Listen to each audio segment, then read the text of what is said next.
Isaiah chapter 22, a prophecy concerning the valley of vision. What troubles you now, that you have all gone up on the roofs? You towns so full of commotion, you city of tumult and revelry. Your slain were not killed by the sword, nor did they die in battle. All your leaders have fled together. They have been captured without using the bow. All you who were caught were taken prisoner together, having fled whilst the enemy was still far away. Therefore I said, turn away from me, let me weep bitterly. Do not try to console me over the destruction of my people. The Lord Almighty, has a day of tumult and trampling and terror in the valley of vision. A day of battering down walls and of crying out to the mountains. Elam takes up the quiver with her charioteers and horses. Kir uncovers the shield.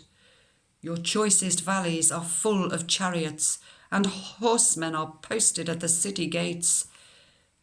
The Lord stripped away the defences of Judah, and you looked in that day to the weapons in the palace of the forest. You saw that the city of David had many breaches in its defences. You stored up water in the lower pool. You counted the buildings in Jerusalem and tore down the houses to strengthen the wall. You built a reservoir between the two walls for the water of the old pool. But you did not look to the one who made it, or have regard for the one who planned it long ago.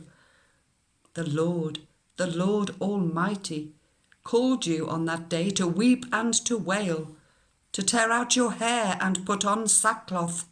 But see, there is joy and revelry, slaughtering of cattle and killing of sheep, eating of meat and drinking of wine. Let us eat and drink, you say, for tomorrow we die. The Lord Almighty has revealed this in my hearing.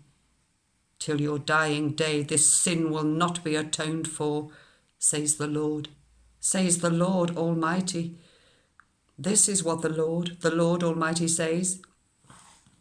Go, say to this steward, to Shebna, who is in charge of the palace, what are you doing here, and who gave you permission to cut out a grave for yourself here, hewing your grave on the height and chiselling your resting place in the rock? Beware, the Lord is about to take firm hold of you and hurl you away, you mighty man. He will roll you up tightly like a ball and throw you into a large country. There you will die, and there the chariots you were so proud of will become a disgrace to your master's house.